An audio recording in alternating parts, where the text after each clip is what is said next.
Bapak Ibu, kita mulai. Bismillahirrahmanirrahim. Assalamualaikum warahmatullahi wabarakatuh. Waalaikumsalam warahmatullahi wabarakatuh. Alhamdulillah wassalatu wassalamu ala Rasulillah wa ala alihi wa sahbihi wa man walah wa la haula wa la quwata illa billah. Amma ba'du. Bapak Ibu, dosen, tendik dan rekan-rekan mahasiswa yang semoga dirahmati Allah Subhanahu wa taala. Segala puji bagi Allah atas nikmat darinya berupa nikmat iman, nikmat Islam, dan nikmat kesehatan.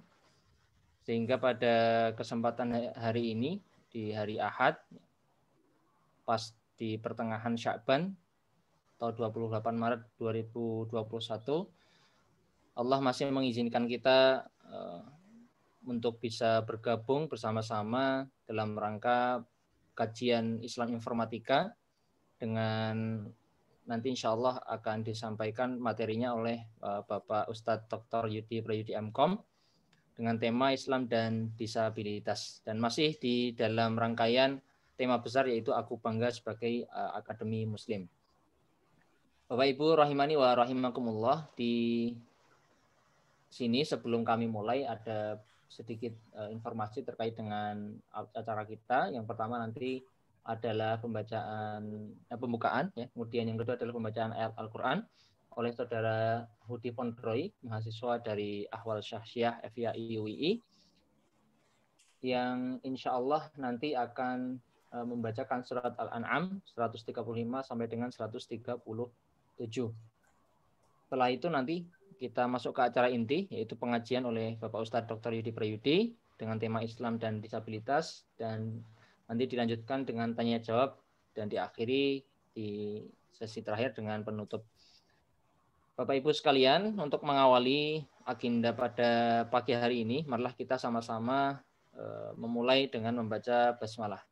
Bismillahirrahmanirrahim. Semoga Allah memudahkan agenda kita dan semoga apa yang kita agendakan, apa yang nanti disampaikan oleh Ustadz Dr. Yudi Prayudi bisa memberikan kemanfaatan untuk kita semua. Di acara yang kedua, yaitu pembacaan ayat suci Al-Quran oleh Saudara Hudi Pondroy. Kepada Saudara Hudi Pondroy, kami persilakan. Bismillahirrahmanirrahim. Assalamualaikum warahmatullahi wabarakatuh. Assalamualaikum.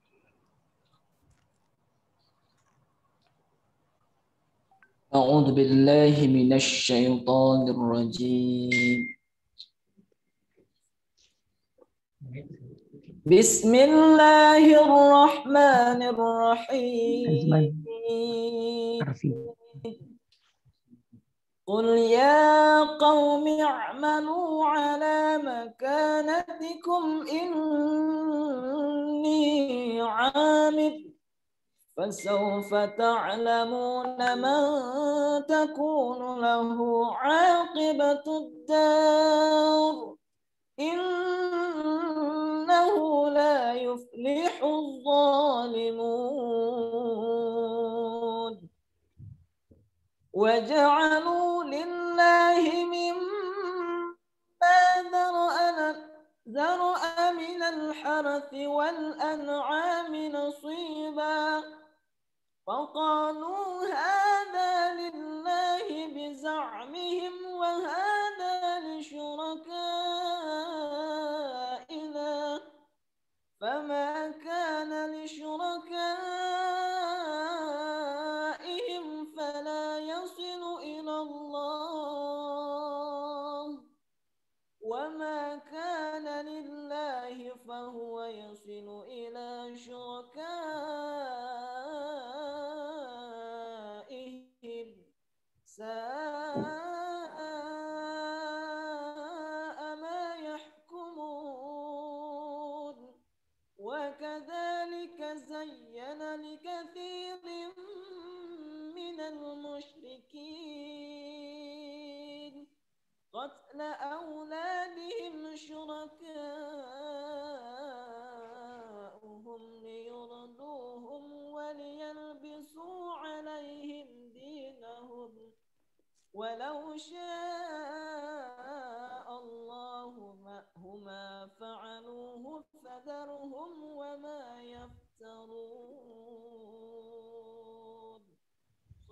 Sadaqallahul azim. Aku berlindung dengan Allah dari godaan syaitan yang terkutuk. Dengan menyebut nama Allah yang Maha Pengasih lagi Maha Penyayang. Katakanlah Muhammad, wahai kaumku, berbuatlah menurut kedudukanmu, aku pun berbuat demikian. Kelak kamu akan mengetahui siapa yang akan memperoleh tempat terbaik di akhirat nanti. Sesungguhnya orang-orang yang zalim itu tidak akan beruntung. Dan mereka menyediakan sebagian hasil tanaman dan hewan bagian untuk Allah, sambil mereka berkata menurut persangkaan mereka, ini untuk Allah, dan yang lain yang ini untuk berhala-berhala kami. Bagian yang untuk berhala-berhala mereka tidak akan sampai kepada Allah, dan bagian yang untuk Allah akan sampai kepada berhala-berhala mereka. Sangat buruk ketetapan mereka itu.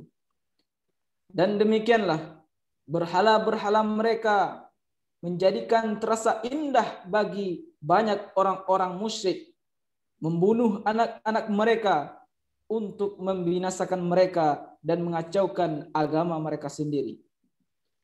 Dan kalau Allah menghendaki, niscaya mereka tidak akan mengerjakannya. Biarkanlah mereka bersama apa yang mereka ada-adakan. Maha benar Allah yang Maha Agung dengan segala firman-Nya. Demikian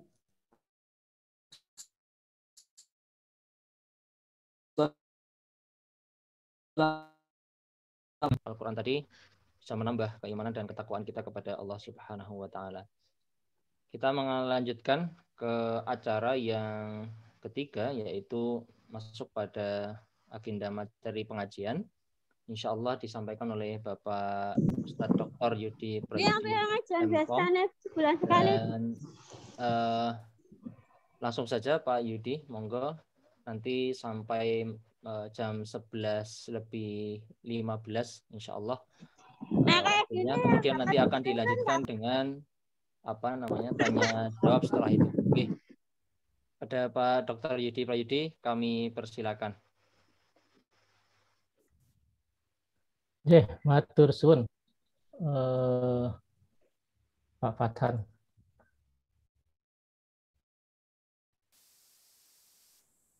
Pak Fathan bisa di-share Pak Fathan, saya biar. Yang satunya Mas Fajar, akunnya Pak Yudi yang satunya kayaknya. Ternyata yang di allow share screen tampaknya beda ini. Mas Fajar bisa dibantu enggak? Nah, nggih. Sampun Pak. Oke. Oh ya, oke. Baik, Bapak dan Ibu-ibu, rekan-rekan sekalian, Assalamualaikum warahmatullahi wabarakatuh. Waalaikumsalam warahmatullahi wabarakatuh. Alhamdulillahirabbil alamin, nahmaduhu wa nusalli wa nusallimu ala rasulil karim, amma ba'du. Allahumma sholli ala Muhammad wa ali Muhammad.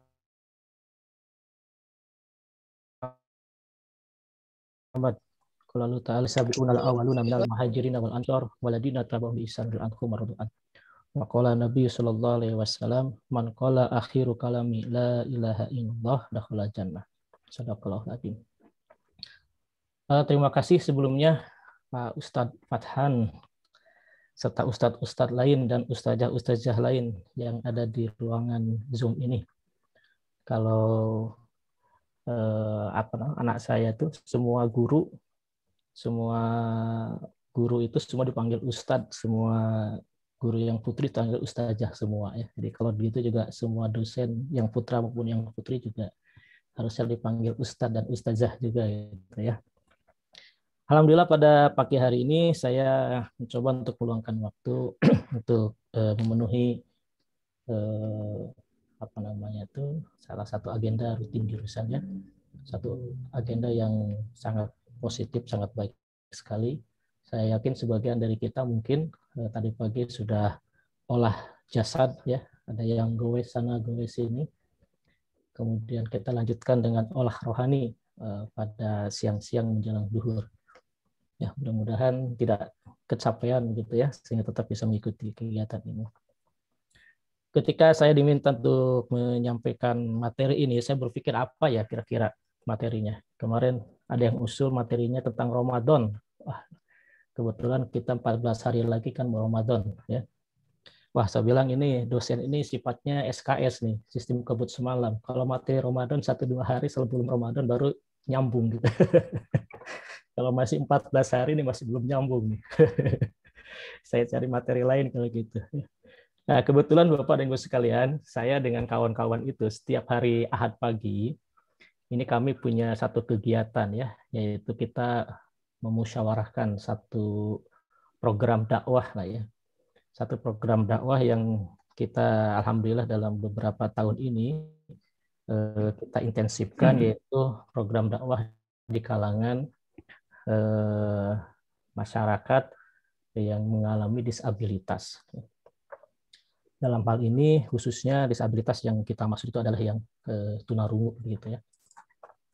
Karena itulah maka saya mencoba untuk sedikit sharing lah kepada Bapak sekalian, rekan-rekan sekalian. Mudah-mudahan nanti ada juga mungkin ide-ide. Nanti di bagian akhir saya akan munculkan challenge ya untuk kita di informatika ini, barangkali bisa juga ikut membantu rekan-rekan komunitas dari penyandang disabilitas ini dengan memanfaatkan teknologi informasi yang membantu mereka ya. Saya punya 2 akun nih pagi hari ini. Satu lagi akun itu yang ada adik-adik kecil itu ya. Nanti insya Allah adik-adik ini adalah dari pesantren Darul Aqsom ya, bersama dengan pimpinan pengasuhnya juga hadir, tapi karena monitornya atau kameranya tidak kelihatan, itu ada duduk di sampingnya Ustadz Abdul Kafi ya, Ustadz Abdul Kafi bersama dengan adik-adik ini. Karena saya juga tidak bisa bahasanya, tapi hanya menghadirkan saja mereka ya. Jadi begini saudara sekalian, pertama mungkin kita memahami yang disebut dengan disabilitas itu seperti apa ya. Di dalam Undang-Undang Nasional kita nomor 8 tahun 2016 itu ada beberapa kategori disabilitasnya. Jadi saya pikir kita juga sering menemukan barangkali di tengah-tengah lingkungan kita, baik itu adalah lingkungan terdekat kita ataupun juga tetangga kita, ataupun juga mungkin di dalam komunitas-komunitas kita, bahwa kita juga menemukan ya beberapa kondisi masyarakat di sekitar kita. Ada yang disebut dengan disabilitas fisik, disabilitas intelektual, disabilitas mental, disabilitas sensorik, dan satu lagi adalah disabilitas ganda.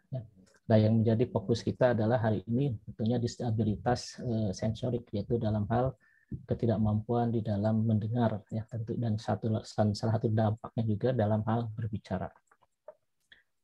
Nah, dalam hal ini saudara sekalian, pertama kita melihat bahwa sebenarnya di dalam agama kita, dalam Islam ya, para penyandang disabilitas ini memiliki kesetaraan, dan terminologi yang dipakai di dalam Al-Quran, di dalam hadis juga ada beberapa terminologi yang mengarah ke arah sana. Sebagai contoh saudara sekalian, ini di dalam surat An-Nur ayat 61 ya. Tadi Pak Korinya masih hidup, masih online nggak ya Pak Korinya? Mas Korinya tadi. Sudah keluar kayaknya Pak. Oh, sudah keluar ya. Kalau masih on, minta dibacakan biar suaranya juga menarik begitu ya. Jadi dalam surat An-Nur ayat 61 itu ada satu ayat yang panjang ayatnya ini ya. Tapi dipotong sebagian saja di sini. Disebutkan bahwa di situ tidak ada halangan, terjemahnya gitu ya, tidak ada halangan bagi orang buta, tidak pula bagi orang pincang, tidak pula bagi orang sakit, dan tidak pula bagi dirimu sendiri untuk makan bersama mereka di rumah kalian sendiri atau di rumah bapak-bapak kalian, di rumah ibu-ibu kalian, dan beberapa sebutan lain ya di belakangnya ini. Nah, saudara sekalian, ayat ini secara eksplisit menegaskan bahwa sebenarnya ada kesetaraan yang sudah dititipkan ya kepada kita, bahwa di tengah-tengah lingkungan kita ada juga orang-orang yang memiliki ketidakmampuan. Dalam hal ini yang sering dipakai itu adalah memang orang buta, orang pincang. Ya. Istilah tuli itu ada di dalam Al-Quran, tetapi nanti kita bisa klarifikasi sama Ustadz Abdul Kafi ini ya. Hal yang menarik daripada tuli ini itu adalah justru ternyata tidak ada kisah sahabatnya. Ya. Jadi terminologi tuli yang ada di dalam Al-Quran itu lebih sering ditamsilkan itu sebagai tuli karena orang-orang kafir yang tidak mau mendengar kebenaran, melihat kebenaran ya, seperti itu. Tetapi tuli yang dalam artian langsung karena fisik itu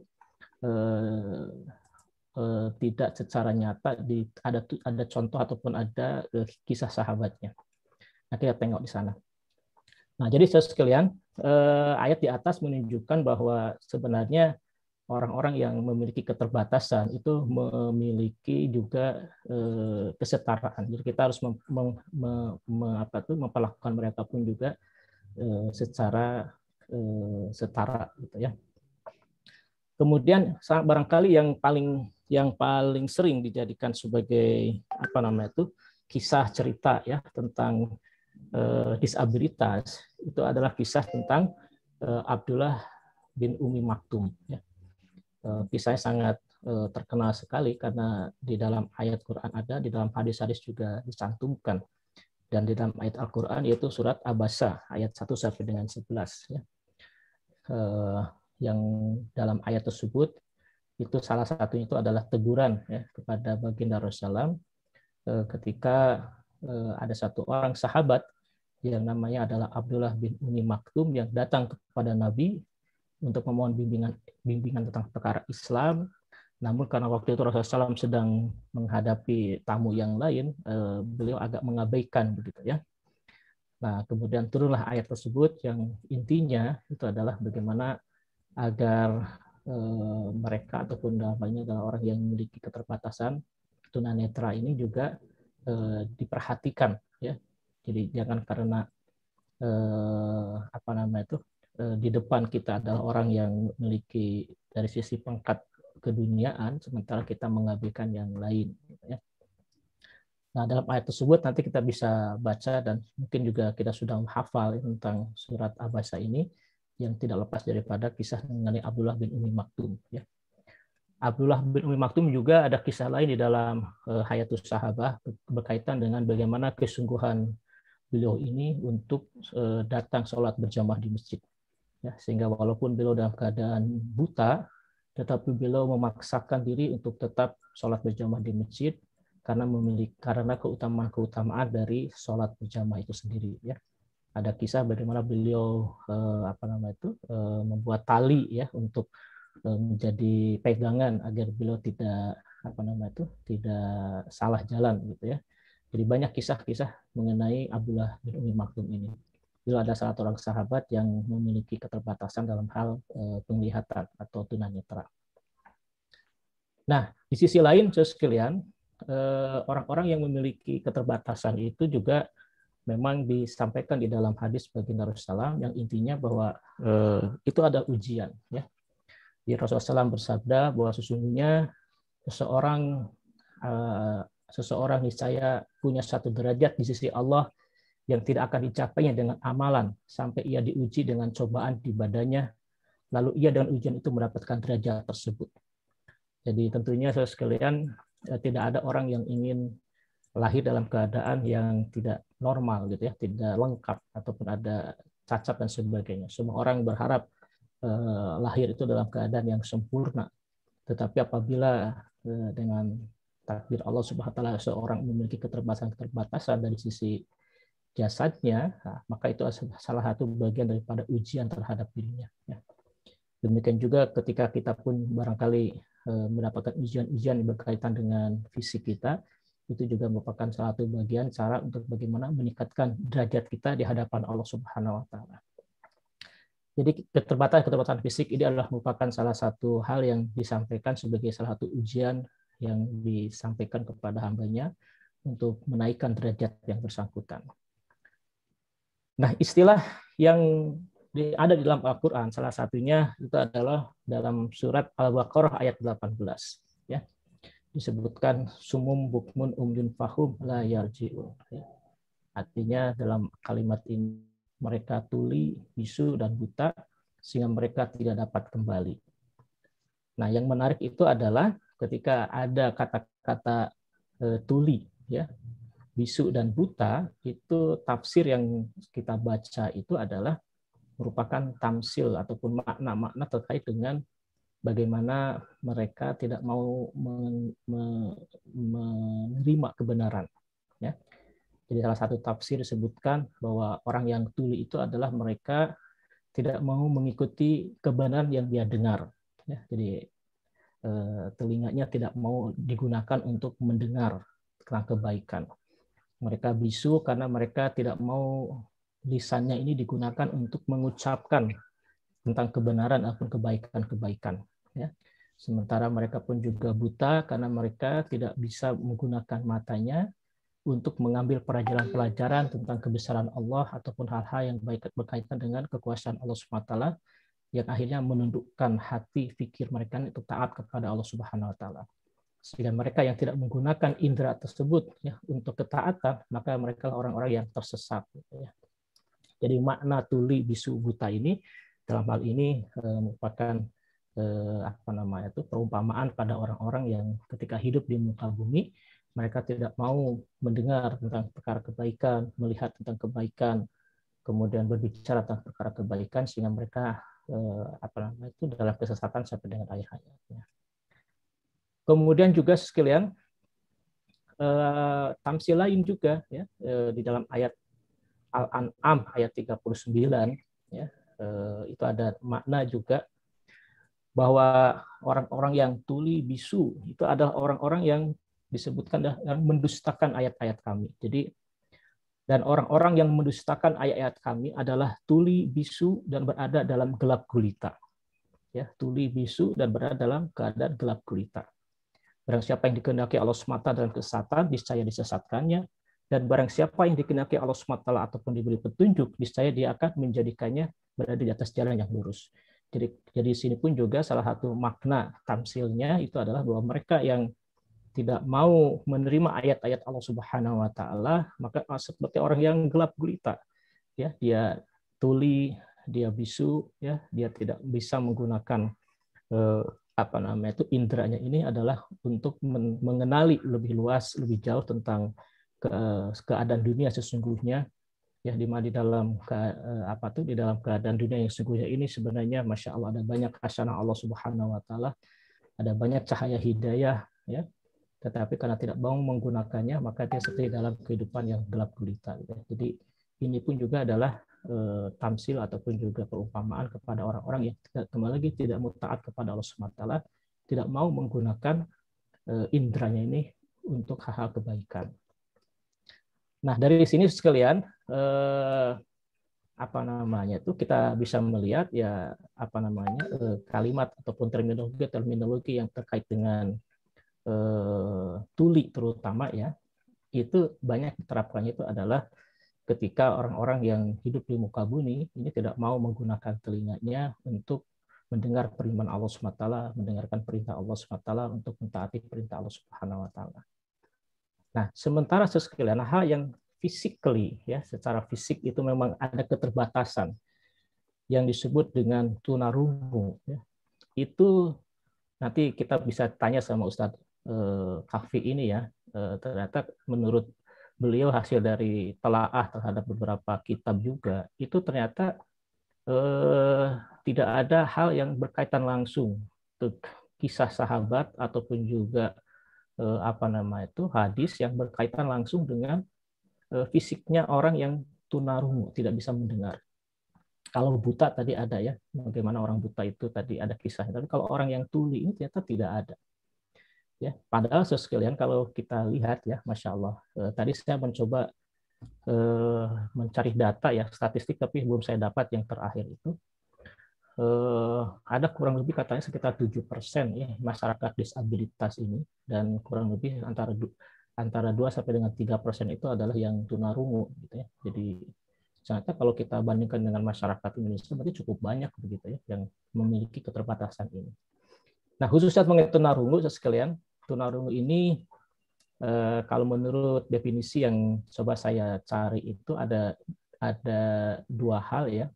Yang pertama adalah karena memang organnya terganggu, tetapi dia masih mampu mendengar, tapi tidak bisa maksimal. Ya. Karena itulah maka ada alat-alat untuk mendengar. Ya. Jadi apa namanya istilahnya itu di toko-toko peralatan kesehatan itu ada ada alat untuk memperkuat frekuensi ya sehingga sensitivitas suara itu lebih terdengar lagi ya. Saya punya kawan kemarin dia mencoba dia ada keterbatasan dalam hal pendengaran. Kemudian akhirnya dia juga menggunakan alat itu ya, namanya apa tuh? Tapi dia jadi apa namanya itu, jadi tidak bisa tidur gitu ya. Kenapa? Karena sangat sensitif sekali gitu. Jadi ibaratnya itu kayak kalau dulu ada film film zaman saya masih muda itu The $6 Million Man gitu ya. Jadi sangat sensitif sekali. Ada suara sedikit aja kedengaran gitu ya. Jadi malah dia terganggu gitu. Hanya dia lebih baik saya nggak pakai alat ini katanya. Saya kok sangat sensitif sekali suaranya gitu. Jadi malah tidak nyaman itu ya. Jadi itu satu kategori orang-orang yang dia ini tidak pendengarannya itu terbatas karena memang ada indera yang menurun begitu. Ya mungkin kalau kita juga suatu saat nanti ya mudah-mudahan tidak sampai sih, tapi ya kalau lazimnya orang tua itu kan mulai menurun pendengarannya begitu ya. Kemudian yang kedua itu adalah orang-orang yang memang secara physically dia tidak bisa mendengar sama sekali ya. Ini adalah cacat bawaan yang bisa jadi dari lahir ataupun juga bisa jadi karena kecelakaan sehingga sama sekali tidak bisa mendengar ya. Nah, sekalian pada prinsipnya kalau kita nih tengok anak-anak kita semuanya sudah punya bayi ya. Yang paling baru itu Bu Erika itu. Kita bisa lihat itu bayi itu kalau menurut ininya ya Pak tuh, bayi itu sebenarnya lahir dalam keadaan tunarungu ya. Dia tidak bisa mendengar. Maka pelan-pelan bayi itu dia mengenali suara dengan bertambahnya fisiologis dari bayi itu sendiri. Dia bisa kemudian mulai mengenali suara ya. Sampai akhirnya kemudian bisa membedakan suara satu dengan suara yang lain. Ya. Demikian juga bayi itu pun juga ketika bayi lahir pun juga dia tidak bisa melihat ya, tapi dengan fisiologis maka kemudian mulai mengenali sampai dia bisa membedakan. Gitu ya. Itu maka katanya tunarungu ini sulit diidentifikasi sejak dini, karena semua bayi termasuk bayi yang tunarungu sejak lahir dan akan menggunakan suara yang mereka miliki ini untuk mengidentifikasi masing. Kemudian berikutnya, nah sekalian yang menarik itu adalah beberapa hal yang kita bisa pahami sekalian. Pertama tentunya dengan melihat kondisi-kondisi seperti ini, kita tentunya harus bersyukur pada Allah Subhanahu Wa Taala, khususnya Bapak dan Ibu sekalian, yang Masya Allah kita hari ini diberikan oleh Allah Subhanahu Wa Taala satu karunia yang besar. Ya. Di satu sisi karunia ini sekalian itu juga menjadi tanggung jawab, ya. Karena apa? Karena nanti telinga kita ini akan menjadi bagian berat yang akan dihisap di akhirat nanti. Apa yang kita dengar masuk ke dalam telinga kita itu adalah menjadi bagian daripada hisab kita di akhirat. Itulah maka kita ini hati-hati betul menggunakan telinga kita ini hanya mendengarkan kebaikan-kebaikan. Ya.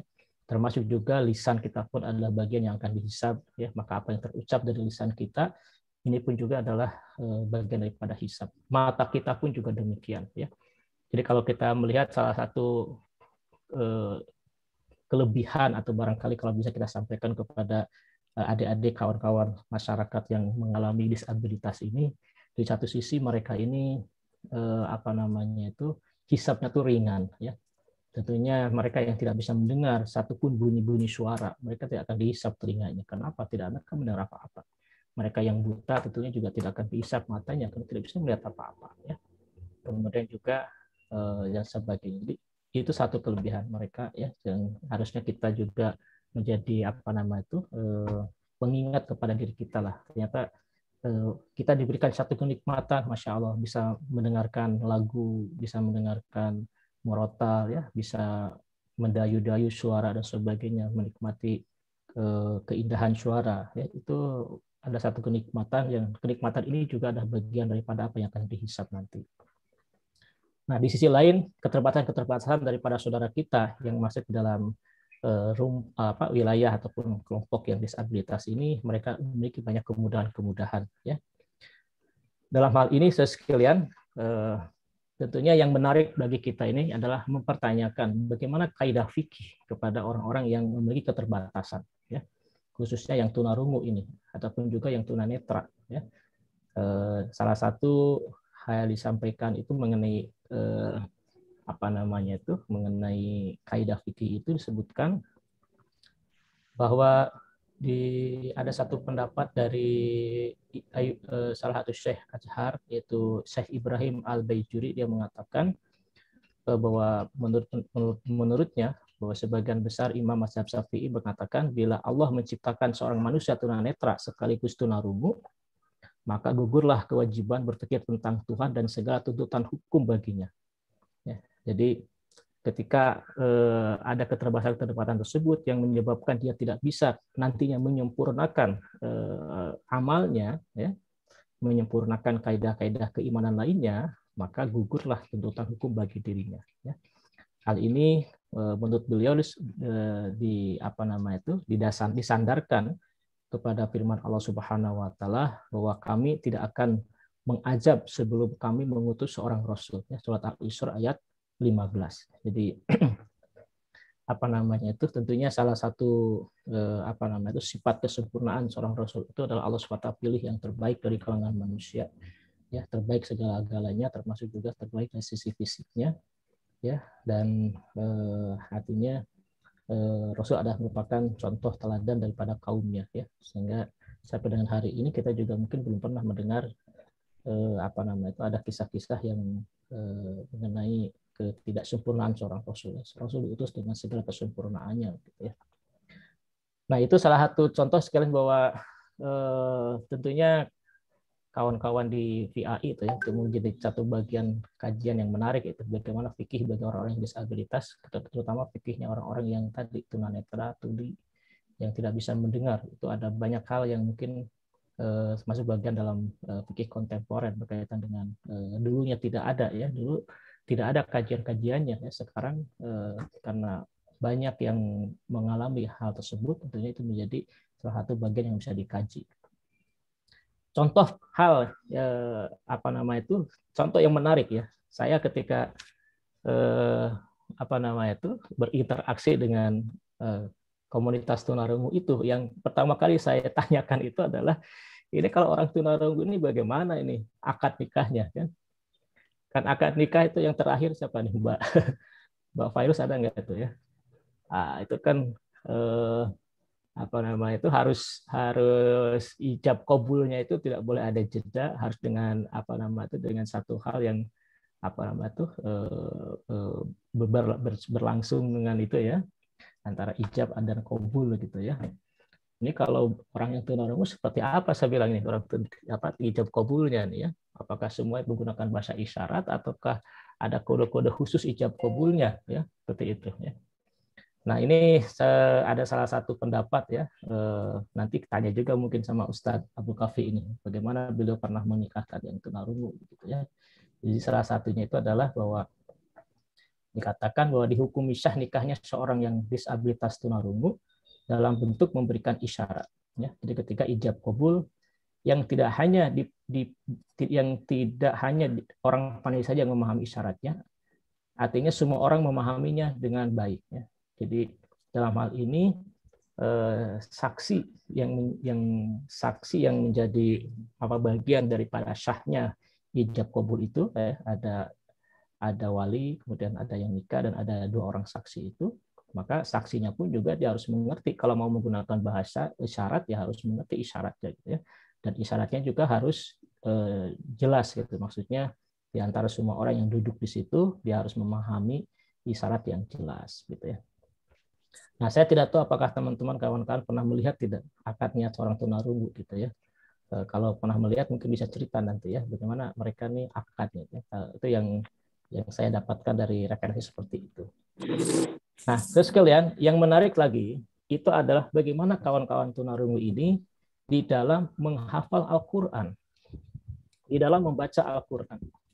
Ya, alhamdulillah kita sudah sejak kecil ya mengenal alif batasa, mengenal al-bata, dan sekarang sudah banyak metode-metode ya, dari mulai metode Iqra, metode Umi, metode macam-macam metode sekarang ya, yang intinya itu mempercepat orang bisa menghafal Al-Qur'an. Ya, nah, kalau orang tunarungu gimana mereka menghafal Al-Qur'an? Ya, membaca juga bagaimana? Ya, kenapa? Karena mereka punya satu hal keterbatasan. Padahal mereka pun juga adalah bagian daripada umat baginda Rasulullah. Allah pun juga turunkan Quran kepada mereka, ya, nabinya mereka pun juga adalah sama, kemudian Islamnya pun juga adalah sama, Qurannya pun juga adalah sama, ya, mereka pun juga punya hak yang sama sebagaimana orang-orang lain. Kalau sebagaimana orang-orang yang normal ya, bahwa Allah Subhanahu wa taala berikan kemuliaan kepada para hafiz Quran.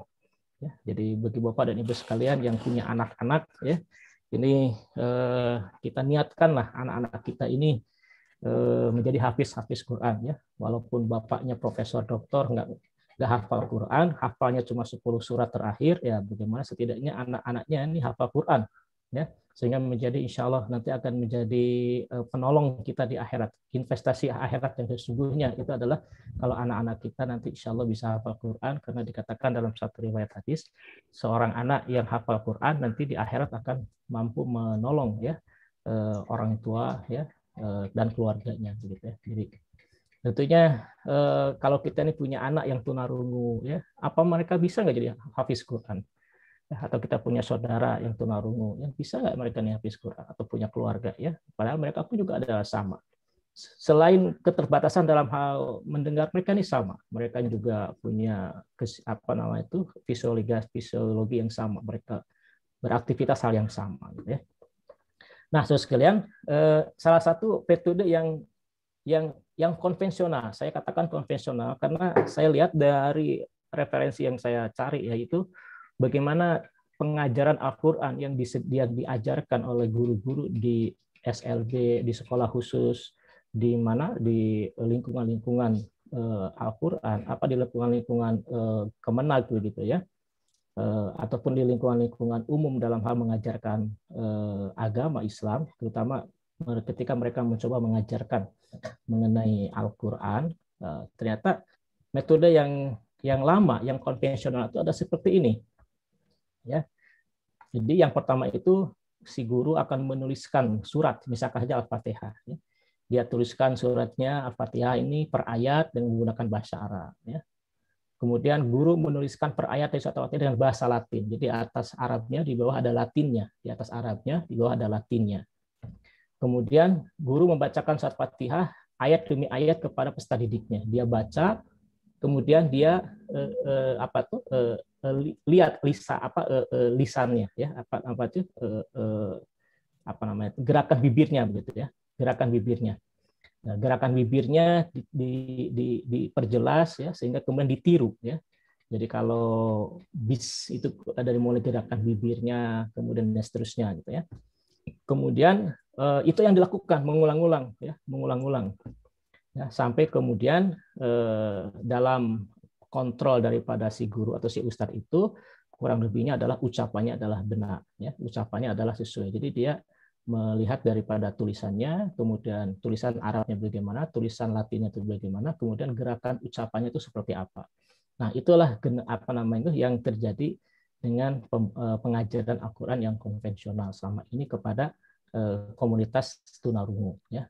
Nah, tentunya kita bisa bayangkan sekalian, dari satu sisi gurunya sendiri berarti harus dia ini telaten betul ya, harus bisa menulis Arab, menuliskannya dengan betul juga Latinnya, dan juga ucapannya pun juga harus jelas begitu, harus gerakan lidah bibirnya pun juga harus tepat begitu ya, untuk kemudian ditiru oleh anak muridnya yang sedang belajar membaca Quran gitu ya, seperti itu.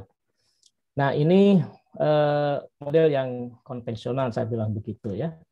Nah, kemudian berdasarkan keterbatasan-keterbatasan ini, maka ini siapa namanya itu Pak Abu Kafi ini, kemudian dia mencoba untuk membuat sesuatu yang baru, ya, sesuatu yang baru. Ya, dia menggunakan bahasa isyarat, ya, bahasa isyarat.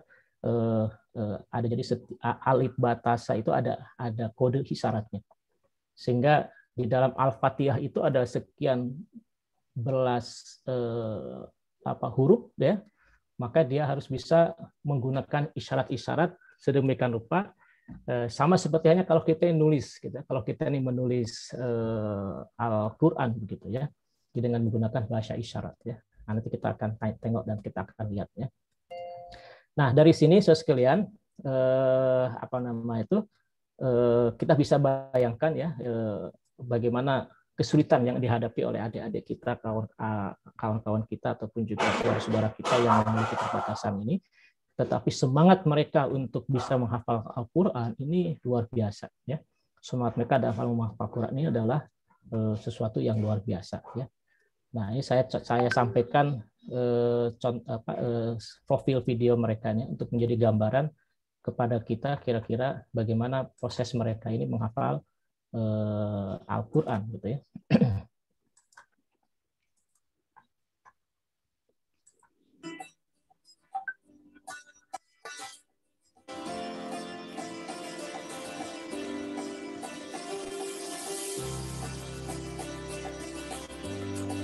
Beginilah suasana pondok pesantren Darul Asom yang terletak di Jalan Sumatera Kayen C11, Kelurahan Condong Catur, Kapanewon Depok, Kabupaten Sleman.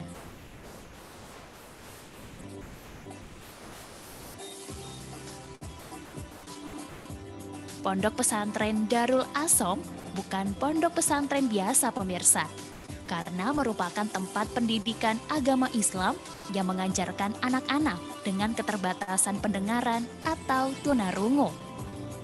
Meski memiliki gangguan pendengaran, tak menyurutkan semangat anak-anak difabel rungu untuk belajar menghafal Al-Quran. Tak hanya menghafal Al-Quran, di pondok pesantren ini juga diajarkan bahasa Arab, bahasa Inggris, bahasa isyarat, ilmu fikih, serta pendidikan formal. Saat ini sudah terdapat 53 orang penghafal Al-Quran di pondok pesantren ini, yang terdiri dari 40 santri putra dan 13 santri putri. Para santri yang menimba ilmu di sini berusia 7 hingga 28 tahun dan mayoritas berasal dari luar Yogyakarta, seperti Lampung, Riau, Bali, Kalimantan, hingga Sulawesi. Ya, itu sekilas, ya. Nah, ini saya akan coba kontak dengan Pak Abu Kafi, ya. Di samping itu ada Pak Abu Kafi. Assalamualaikum. Waalaikumsalam warahmatullahi wabarakatuh. Ya, itu di samping ini adik siapa nih? Di sini ada De Azman dengan Alfi. Azman dan Afi. Ini sudah berapa juz mereka hafal Quran, ya? Kurang lebih satu juz. Kemarin baru simaan hari kemarin. Satu juz. Satu juz. Juz berapa itu, Ustaz? Juz dari belakang, juz 30. 30. Masya Allah, juz 30. Kalau Qul Huwallahu Ahad, coba gimana, Ustaz? Kalau dalam bahasa isyarat, Qul Huwallahu Ahad. Sebentar. Nah, ini Ustaz Kafi ini yang menerjemahkan dulu. Qul Huwallahu Ahad, ya. Ya, oke. Ya, ini adik siapa nih yang ini? Ini Azman. Azman. Ulangi lagi, Ustaz. Ulangi lagi. Gimana tuh? Qul Huwallahu Ahad. Ulangi. Lihat. Ulangi. Ya. Iya, insyaallah. Bismillahirrahmanirrahim. Ya. Qul huwallahu.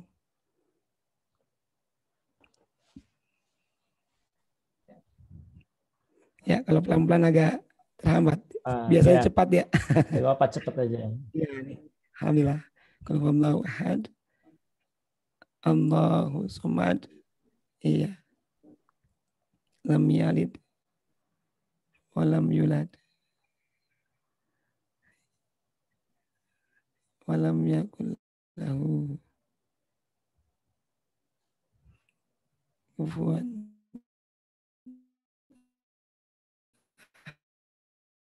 ahad.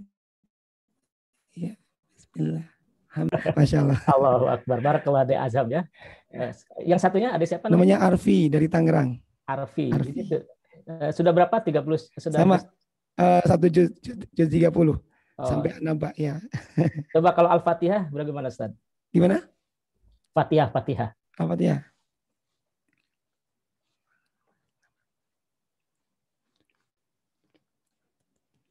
Ya.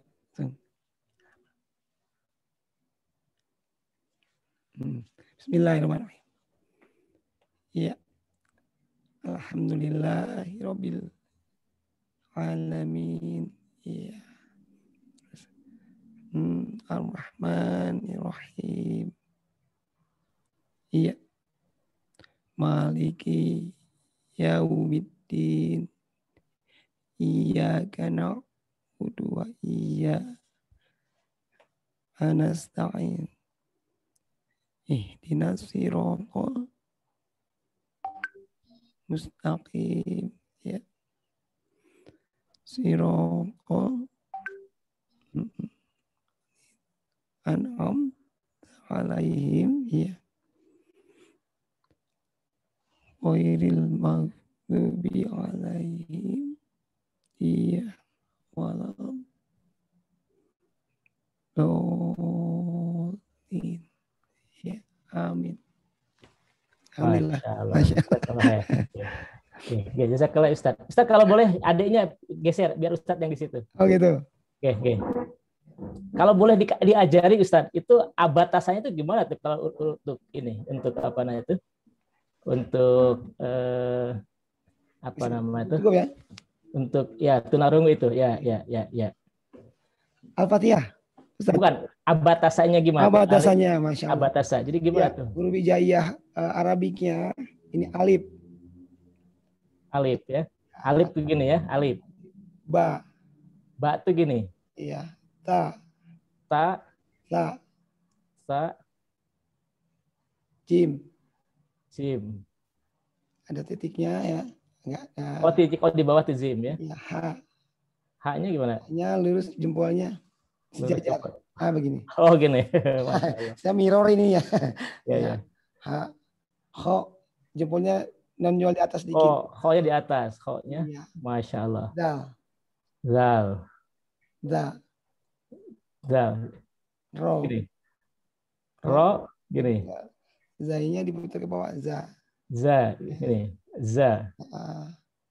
Masya Allah. Sin. Ya. Ini kalau Shin. dibuka. Oh gini, shin. Shin Itu 5 gini ya, shin. Oh ini shin. Nah, ini sod. Shod. Ya. Dotnya ada titiknya kan, ini titik. Dot. To. Lo. Bentar, to gimana to? To, iya. To. Do. Do. Iya.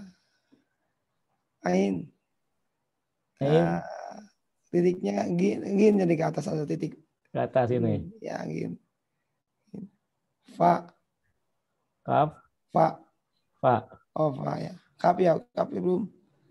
Kiri. Kap. Kopnya begini. Titik. Dua. Lam. Mim. Oh, mimnya gini. Mim. Nun. Wau. Ha gitu. Ya. Lam alif.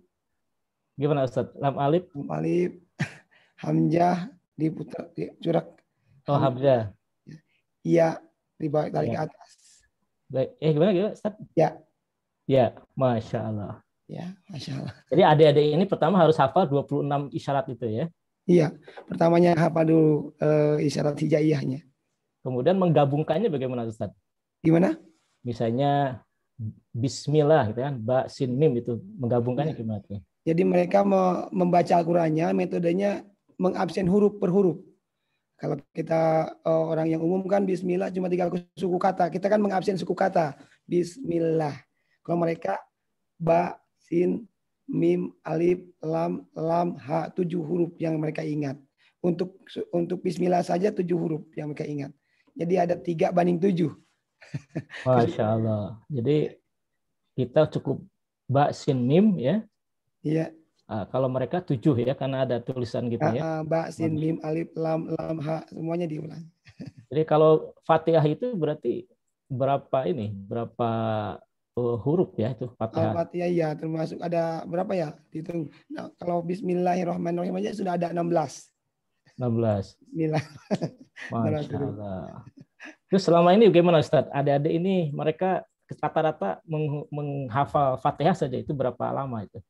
Jadi tahapan pertama itu tahsinnya dulu. Tahsinnya kita kan mahroj dengan tajwid. Kalau mereka nggak mengenal mahroj dan nggak mengenal tajwid. Paling matnya saja. Kalau tajwid hanya mat saja, hukum mat. Karena untuk ketukan masih bisa main. Tapi kalau untuk suara kan mereka tidak dengar suara. Jadi tahsin untuk mahrojnya dilewati. Hanya mahrojnya kepada bentuk huruf. Baknya apa, alifnya harus benar, baknya benar. Dan mereka belajar paham mengurai huruf dulu. Bisa mengurai huruf, menyambung huruf, dia udah bisa membedakan huruf dalam rangkaian dalam tulisan Al-Quran, kodnya, maka dia bisa menghafal Al-Quran. Langsung masuk penghafalan Al-Quran. Mereka rata-rata yang minimal, yang paling lambat sekali, 1 kali pertemuan 1 ayat. 1 pertemuan 1 ayat. Ayat biasanya sudah, ya kalau sudah biasa ya. Yang sedang 3-4 ayat, yang paling tinggi 8 ayat 1 pertemuan itu. Ada anak yang udah luar biasa ininya, hafalannya bisa 5-8 ayat 1 kali pertemuan. Masya Allah. Jadi kalau untuk 1 Fatihah saja bisa 1 hari. 1 hari bisa. Kalau yang pintar itu 1 hari bisa. Kalau udah biasa ya. Tapi untuk tahapan awal biasanya mereka Al-Fatihah itu seminggu udah beres biasanya. Masya Allah. Jadi begitulah Bapak dan Ibu sekalian ya. Jadi kita bisa bayangkan, pernah nggak kita ini hidup di dalam kesunyian, ya? Jadi salah satu kelompok komunitasnya adik-adik ini itu ada namanya itu kelompok apa Ustaz namanya? Dunia tanpa sunyi apa? Dunia tak lagi sunyi. Dunia tak lagi sunyi, ya. Karena memang mereka ini hidup di dalam kesunyian. Ya, mereka tidak pernah mendengar suara apapun gitu ya, hanya dalam kesunyian itu. Jadi apalagi kita memahami huruf-huruf dalam hijaiyah ataupun hukum-hukum bacaan ya, tasdid, ikhfa ya, masya Allah itu kaidah-kaidah dalam baca Quran yang memang sangat ditentukan oleh suara gitu ya. Jadi mereka ini hanya bisa menghafal, merangkai ya. Kemudian itu kalau gerakan mulutnya nggak dipakai ya Ustaz ya, gerakan mulutnya. Untuk pembacaan Al-Quran kita nggak ditekankan artikulasi, tapi untuk pembelajaran biasa yang ke fikih atau bahasa mereka diartikulasi. Karena nantinya Al-Quran kalau dibawa ke dalam sholat, kebiasaan dia bersuara nggak terkontrol agak bagus juga. Oh begitu ya. Nah, jadi sekalian ini satu pengalaman saya ya berinteraksi dengan komunitas tunarungu ini. Jadi memang mereka ini tidak bisa mengontrol suara. Karena kalau tiba-tiba mereka ini teriak, tiba-tiba mereka ini seperti teriak-teriak, itu karena memang mereka tidak mendengar gitu ya. Kita di luar ini yang terganggu begitu ya kalau kita tidak biasa. Nah, jadi tadi katanya penjelasan Ustaz kalau dalam membaca Quran yang nanti berdampak pada sholat juga mereka menggunakan bahasa isyarat gitu ya. Itu kalau sholat gimana Ustaz tuh? Kalau mereka diajari sholat dari mulai takbiratul ihram, iftitah gitu ya. Fatihah, kemudian sujud, rukuknya itu gimana tuh mereka diajarinya itu? Iya. Pertama mereka yang pertama kali belajar belum bisa bacaan sholat, mereka ditekankan untuk berjamaah dan tidak berkata-kata, hanya mengikuti gerakan imam saja. Selanjutnya mereka setelah menghafal Al-Fatihah, At-Tahiyat, ya baca bacaan sholat, mereka ditekankan untuk bisa sholat tahajud bergiliran jadi imam. Hafalan-hafalannya diulang di ketika sholat. Sedangkan hafalannya itu tidak menggerakkan menggerakkan tangan, tetapi dalam hati saja. Dia membayangkan seperti dia membaca Al-Quran, melihat matanya ke mushaf Quran, sementara tangannya bergerak. Ini yang hatinya yang bergerak, hatinya yang mengabsen huruf-huruf itu. Jadi kekhusyuannya akan lebih cepat mereka daripada kita, Ustaz.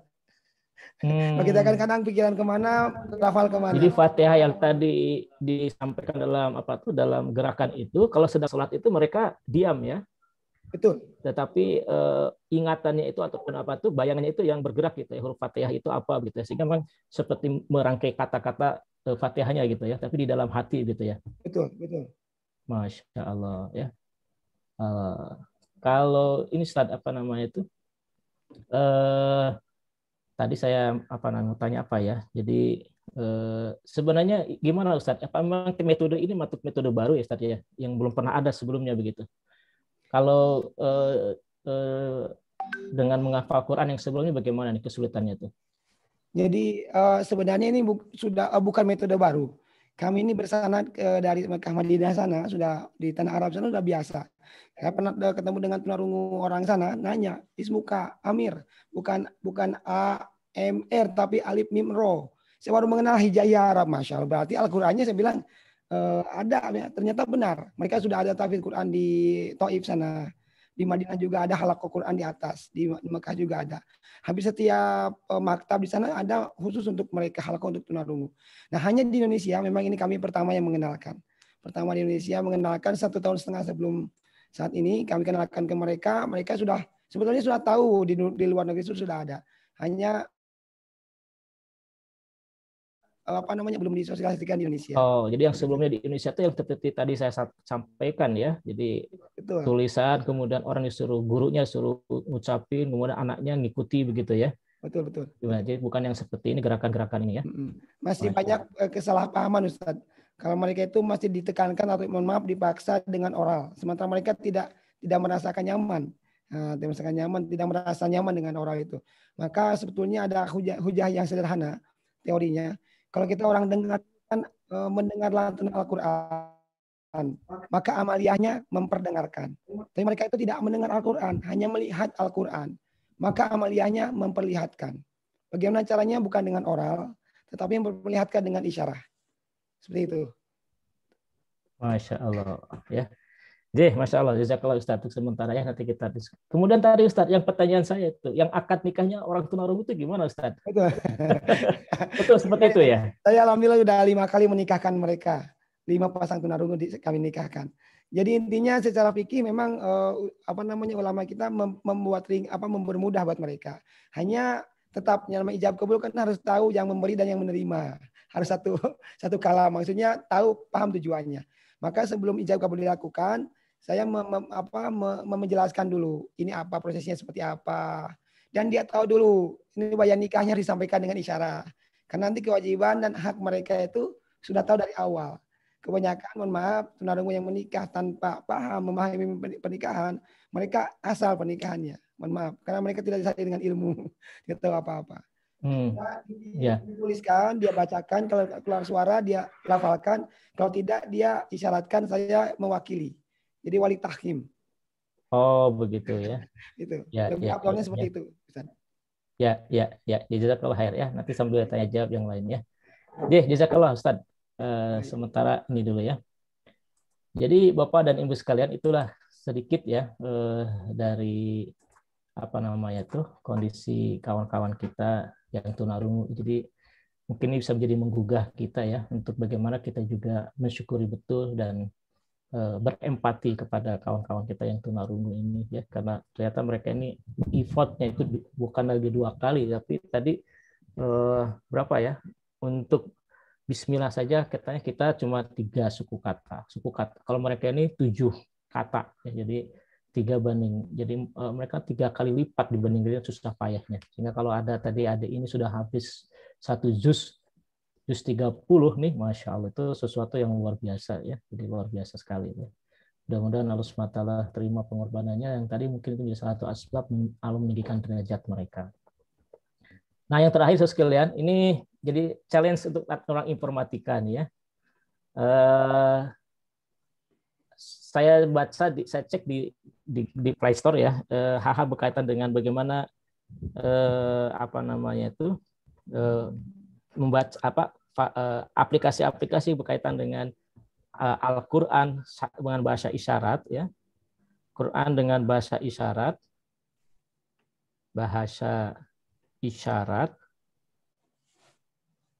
Nah, ini sudah ada belum? Coba dicek di App Store, Play Store. ada Quran isyarat nih. Ini Ustaz ada Quran isyarat dari Umi nih. Ini sama nggak dengan ini ya? Coba saya Quran isyarat dengan Umi. Ini sama nggak metodenya dengan yang disampaikan tadi itu? Ya, artinya saya mengajak pada sekalian ini mudah-mudahan kalau bisa dijadikan salah satu amal ibadah jariah kita gitu ya. Sebagaimana ini ada satu ibu dosen dari UI ini.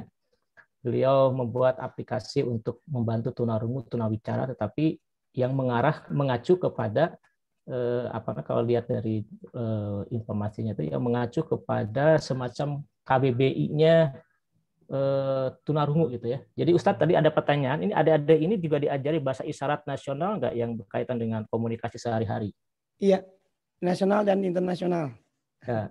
Itu kalau tadi misalnya ada pertanyaan tadi Ustadz, kan mereka juga diajari dengan terjemahnya nih, Bismillahirrahmanirrahim, dengan nama Allah yang Maha Pengasih lagi Maha Penyayang gitu ya. Itu bagaimana mensinkronkan antara bahasa isyaratnya Bismillah dengan bahasa Arab isyarat ya, dengan terjemahnya yang dengan nama Allah yang Maha Pengasih lagi Penyayang. Itu bagaimana mensinkronkannya itu? Jadi kalau pembaca Al-Quran itu kan jelas huruf per huruf, tetapi untuk terjemah itu kata per kata. Dan itulah isyaratnya isyarat nasional lah Indonesia ya, seperti dengan menyebut nama Allah Maha Pengasih Maha Sayang. Jadi kata per kata. Oh, kalau terjemah bahasa Indonesia itu nggak ada masalah ya selama ini ya, artinya ya.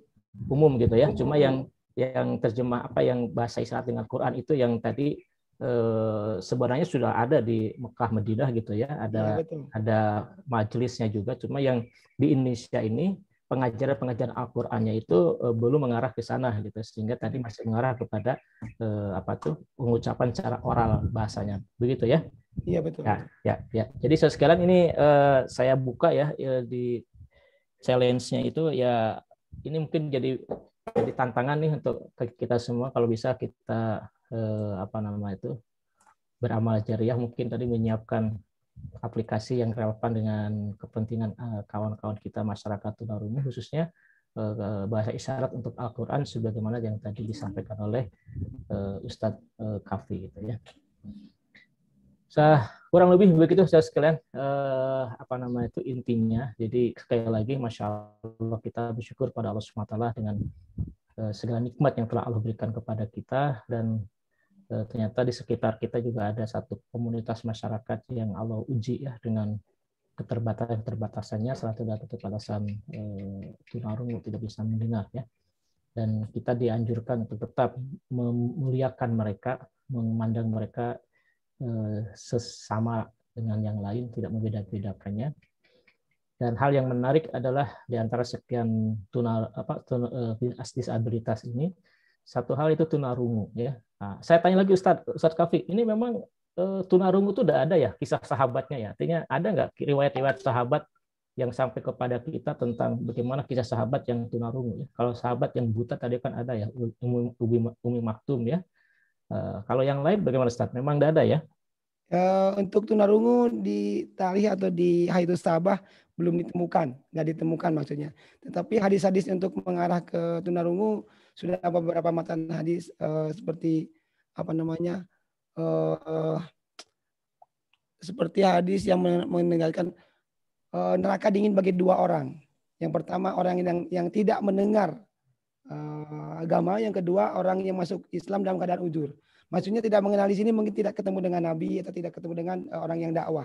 Jadi tapi bisa dipakai untuk dasar sebagai untuk tunarungu. Kalau orang tunarungu harus, kalau dia kan dia nggak dengar nggak dengar agama, nggak dengar informasi agama sama sekali.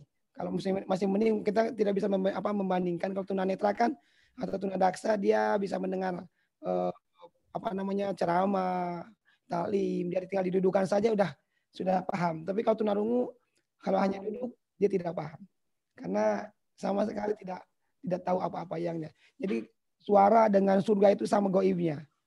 Kalau kita percaya surga itu iman, mereka pun kalau percaya ada suara pun sama, mereka nggak tahu dengan ada surga atau ada suara, mereka pun sama, nggak tahu sama goibnya. Jadi Masya Allah. Jadi memang bahasa itu jembatan ilmu. Kalau tidak ada bahasa bagi mereka, tidak ada yang nyambung ilmunya kepada mereka begitu. Masya Allah, jazakallah Ustaz.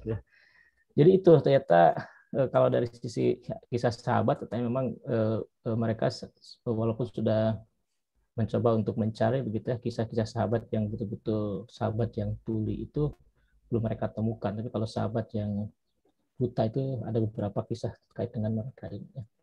Nah, intinya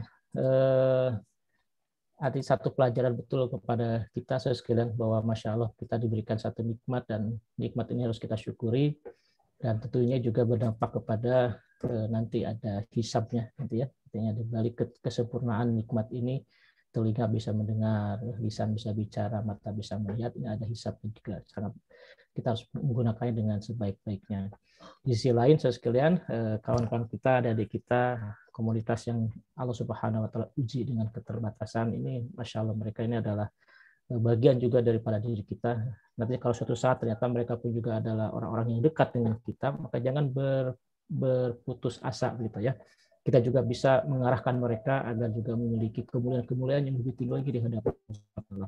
Sebagaimana adik-adik ini yang mereka ini Masya Allah ya juga diarahkan oleh kedua orang tuanya untuk bisa menghafal Quran. Anak ini adalah merupakan amanah daripada Allah Subhanahu Wa Taala. Ya kemana anak ini, bagaimana anak ini tergantung daripada orang tuanya ya. Dan tentunya kita berharap anak-anak kita ini akan menjadi satu satu kebaikan untuk kita dan kita mengarahkan anak kita pun juga untuk menjadi sumber pahala bagi kita. Maka kalau seandainya ada di antara saudara sekalian yang memang ada keluarga atau apapun yang memiliki keterbatasan ini, jangan berkecil hati. Insya Allah kita arahkan mereka juga untuk juga memiliki kemampuan-kemampuan ya dalam hal menghafal Quran sebagaimana layaknya orang-orang yang normal. Ya. Sekali itu Mas Fatan dari saya sementara ini. Kalau misalnya ada hal yang memang perlu ditanyakan, monggo. Nanti kalau bisa saya, kalau tidak bisa nanti langsung Pak Abu Kafi juga silakan. Ya. Demikian dari saya. Assalamualaikum warahmatullahi wabarakatuh. Waalaikumsalam warahmatullahi wabarakatuh. Baik, jazakumullah khairan Pak Yudi, Pak Abu Kafi dan adik dari pesantren Al-Som. Semoga Allah mudahkan dalam upayanya menghafal Al-Quran dan menjadi putra-putri yang nanti soleh dan dimudahkan oleh Allah jalannya menuju surga. Amin ya rabbal alamin. Amin ya Allah ya rabbal alamin. Baik, Bapak Ibu sekalian, luar biasa sekali apa yang disampaikan oleh Pak Yudi, Pak Ustadz Abu Kafi juga. Dan tadi kita mungkin sedikit terharu karena di tengah keterbatasan mereka masih punya semangat, masih punya keinginan dan kemampuan yang luar biasa. Yang mungkin kalau itu ada pada diri kita, kita tidak sanggup gitu ya. Baik Bapak Ibu sekalian, di sini ada beberapa pertanyaan dan satu pertanyaan tadi sudah dibacakan oleh Pak Yudi dan mungkin di sini ada satu pertanyaan lagi terkait dengan bagaimana mengenal kosakata ya di sekitarnya begitu. Saya juga ada tambah satu dikit nih, mungkin masih nyambung dengan kosakata. Tadi kan kalau di video disampaikan ada pelajaran bahasa Arab, bahasa Inggris juga. Apakah sama atau tidak antara isyarat di dalam bahasa Indonesia, bahasa Arab, bahasa Inggris, dan bagaimana teman-teman di sini berkomunikasi dengan mungkin orang yang berbahasa Arab atau bahasa lain gitu. Monggo Pak. Pak Abu, monggo, Pak Abu Kafi. Ya, alhamdulillah, Masya Allah.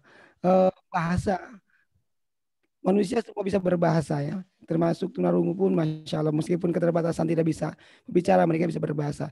Bahasa yang mendunia ini adalah bahasa wajah, bahasa tubuh. Nah, ini bahasa yang mendunia tidak akan pernah beda ya.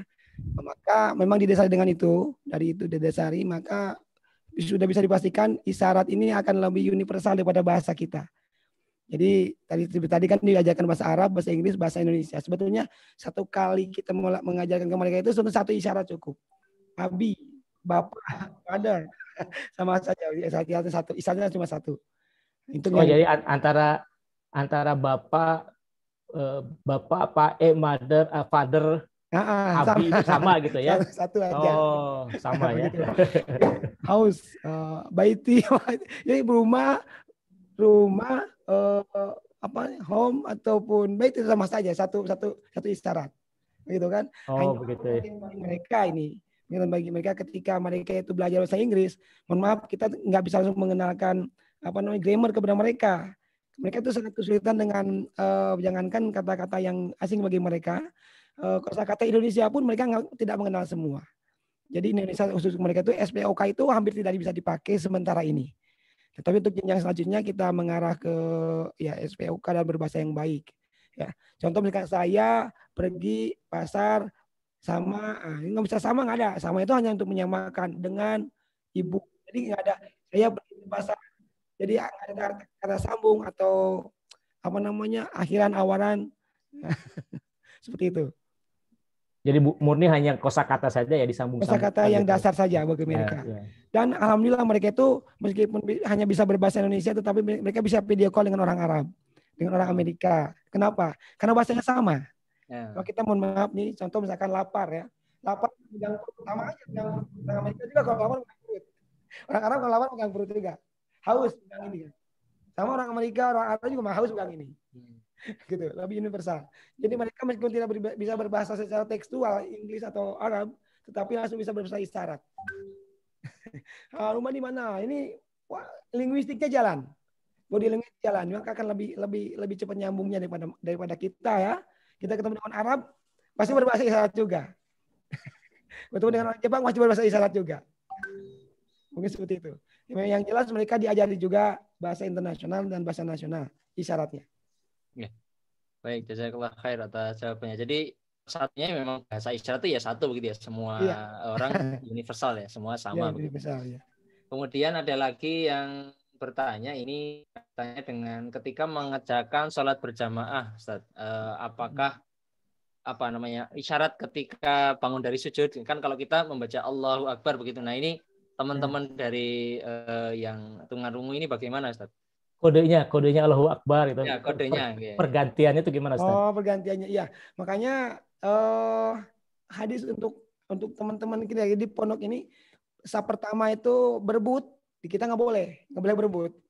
Jadi orang yang umum yang dengar ini kita apa namanya kita sebar di saat pertama, di tengah, di samping kiri, samping kanan ada mereka. Saat kedua pun ada yang dengarnya. Enggak semuanya di depan, yang umum yang dengar depan semuanya, atau ustaz depan semuanya, belakang santri. Karena mereka nantinya akan dari ruku itu ruku, bangun, ruku lagi, kan batal jadinya 2 kali gerakan.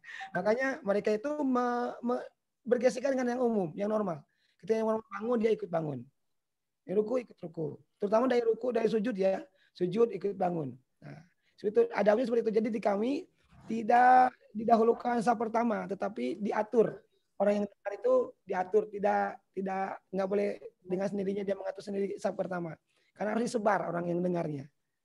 Itu kalau Ustadz, kalau maksudnya kalau imamnya tunarungu itu gimana ya? Imamnya nah itu sering kejadian ketika kita kan suruhnya seperti ini, anak-anak udah pakai kopiah ya. Karena yang dewasa ada jenggotnya. Ketika dia sholat di masjid umum, dia lagi sholat, ada yang numpang berjamaah kan di belakang tepak pundak. Jadi imam juga.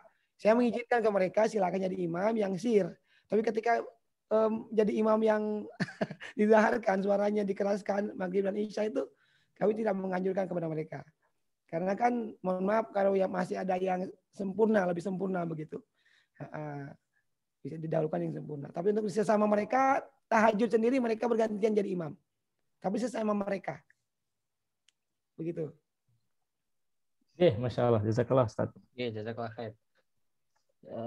Barangkali Bapak Ibu yang lain ada tambahan pertanyaan yang ingin masih disampaikan.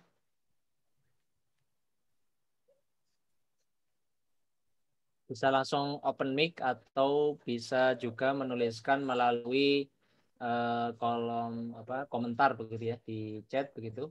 Silakan. Monggo Pak Khalid, tampaknya ada pertanyaan di sini. Fadhal. Monggo Gus Khalid. Terima kasih. Assalamualaikum warahmatullahi wabarakatuh.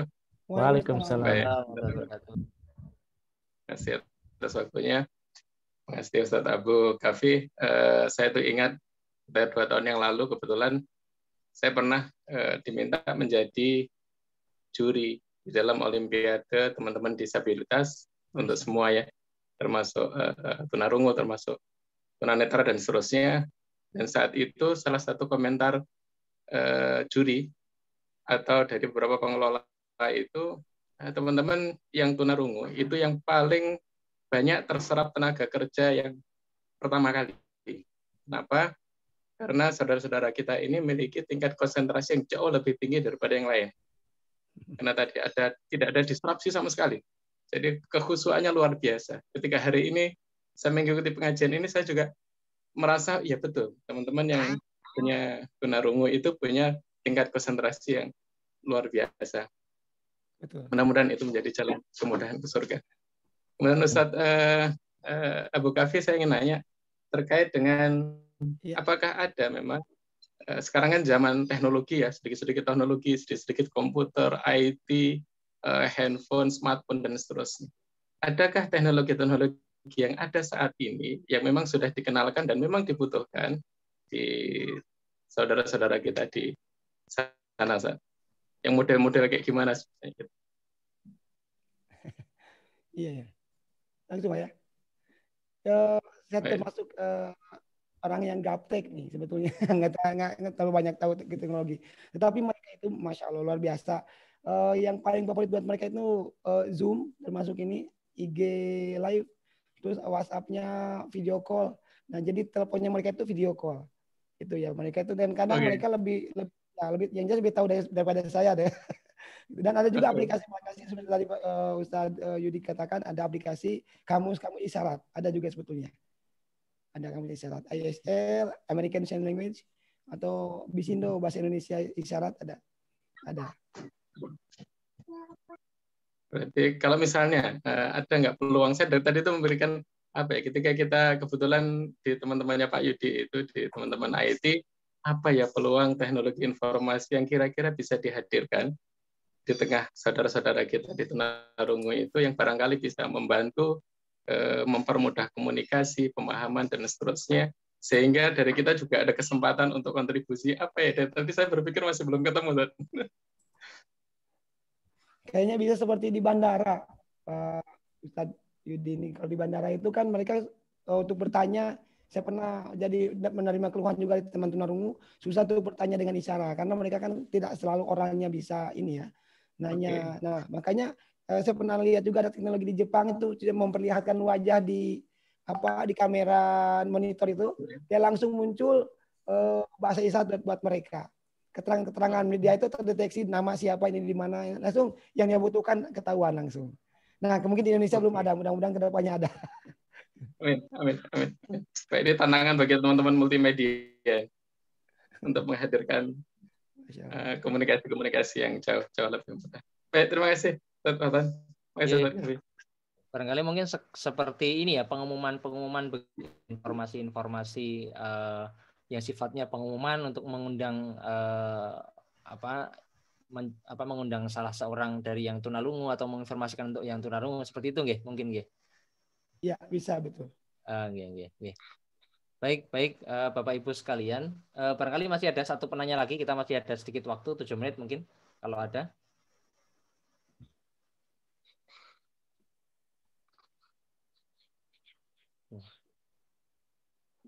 Belum ada. Kalau nggak ada, barangkali kita Ustadz, mungkin saya ingin tanya ya. Saya tanya ke ini kan pasangan tunarungu banyak, Ustadz ya. Suami istri tunarungu gitu ya. Iya. Mereka itu biasanya tunarungu dengan suami istri. Oh ya. Apa namanya itu kemungkinan anaknya juga ini nggak ya? Atau berbeda tuh? Sehat gitu ya. Dari yang pengalaman. Jadi tadi kalau menurut kedokteran ini akan ada genetika ya, ada ilmu genetika yang didominan dari resesif. Biasanya kalau gen tunarungunya ada di dominan, biasanya anaknya ikut tunarungu juga. Ada di antaranya di kami pun yang 2 adik kakak tunarungu ada di kami, ada juga Santi seperti itu. Rata-rata mereka lebih nyaman nikah dengan tunarungu lagi. Ini satu hukum berat mereka itu, mereka lebih senang dengan tunarungu lagi. Nggak tahu kenapa, mungkin lebih percaya atau lebih nyaman dengan sesama mereka. Ya. Artinya artinya kalau tadi kita mempertimbangkan teknologi yang bisa digunakan untuk membantu, sebenarnya banyak peluang gitu ya. Kalau kita melihat siklus kehidupan mereka itu, artinya tidak hanya orang tua, barangkali anak-anak juga begitu ya. Termasuk ya area-area alat-alat bermain anak-anak yang tunarunggu mestinya juga mesti ada terus gitu ya, perlu disiapkan juga gitu. Nah yang jelas kalau main game itu suaranya nggak dambrung suara nggak kedengaran itu ya. Gitu, orang yang buat game multimedia untuk tunarungu itu bagusnya nggak ada suaranya itu, karena walaupun bagaimana suaranya bagus nggak kedengaran oleh mereka itu.